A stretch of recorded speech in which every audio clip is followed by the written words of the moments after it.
Honest question, is this actually because you can't afford a home? Or would you just like to live on a boat? You can get on a property ladder in Leeuwarden for 20k.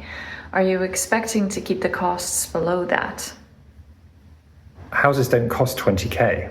Deposits for houses cost 20k. So I don't really understand what this person's asking.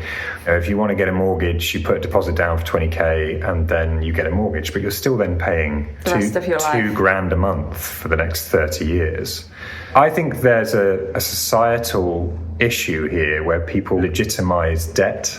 They don't think of a mortgage as debt. They think of it as a way to buy a house quicker. Buying a boat allows us to keep our living costs down while investing less in the cost of living. If you're going to leverage by buying a house, putting yourself in debt, then there are going to be consequences. You're going to have to make certain choices in order to constantly pay your mortgage. With the kind of life that we lead, it just doesn't fit our lifestyle because we're full-time musicians. To have that hanging over your head just adds a lot more stress. Being able to justify making music for a living. Being a full-time musician is stressful enough as it is. Adding that, I would work myself out of the music business, and that would be a shame. That's actually the critical point, isn't it? If we put a deposit down for 20 grand on a 200,000 euro flat, and then we had 180,000 euros to find over the next 20, 30 years,